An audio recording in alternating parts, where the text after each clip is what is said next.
ভারী বৃষ্টিতে বিপর্যয় দিল্লি বিমানবন্দরে। ছাদ ভেঙে চাপা পড়ল গাড়ি। মৃত্যু হয়েছে একজনের, আহত হয়েছেন মোট 5 জন। ব্যাপক ক্ষয়ক্ষতি, চলছে জোর কদমে উদ্ধার কাজ। তবে কখন কিভাবে ঘটল ভয়াবহ এই দুর্ঘটনা, বর্তমানে কি পরিস্থিতি রয়েছে দিল্লি বিমানবন্দরের, কি জানা যাচ্ছে এই মুহূর্তে, জানবেন সম্পূর্ণ বিস্তারিত ভিডিওতে। তাই অবশ্যই ভিডিওটি শেষ পর্যন্ত দেখবেন এবং আপনি আপনার জেলার নাম ভিডিওর কমেন্ট বক্সে কমেন্ট করে আমাদের জানিয়ে দেবেন। আপনার জেলার নতুন কোনো খবর বেরিয়ে এলে আমরা আপনাকে জানিয়ে দেবো।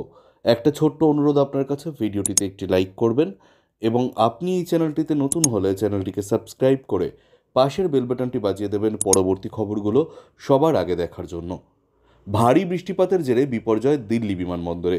রিপোর্ট অনুযায়ী প্রবল বৃষ্টিপাতের মাঝে রাজধানীর ইন্দিরা গান্ধী আন্তর্জাতিক বিমানবন্দরের টার্মিনাল 1-এ ট্যাক্সি সহ একাধিক গাড়ির উপরে ছাদের একটি অংশ ভেঙে পড়ে।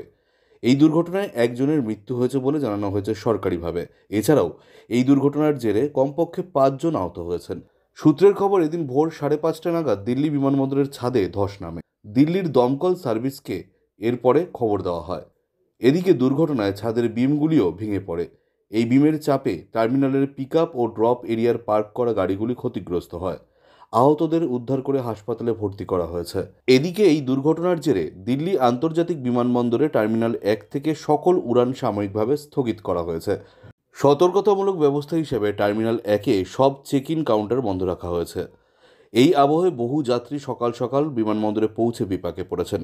এদিকে দুর্ঘটনা প্রসঙ্গে দিল্লি বিমানবন্দর কর্তৃপক্ষ এক বিবৃতি জারি করে বলেন, আজ সকাল থেকে প্রবল বৃষ্টির কারণে দিল্লি বিমানবন্দরের টার্মিনাল 1-এর পুরানো ডিপার্চার ফোরকোর্টের ছাউনিটির একটি অংশ ভেঙে পড়ে। সকাল 5টার দিকে ধসে পড়ে এই ছাউনিটি। এই দুর্ঘটনায় বেশ কয়েকজন আহত হওয়ার খবর পাওয়া গিয়েছে। ক্ষতিগ্রস্তদের জন্য সকল প্রয়োজনীয় সহায়তা এবং চিকিৎসা প্রদানের জন্য কাজ করছে এমার্জেন্সি সার্ভিসের কর্মীরা। জানা যায়, দুর্ঘটনার পরে ঘটনাস্থলে পৌঁছায় দমকলের 3টি ইঞ্জিন।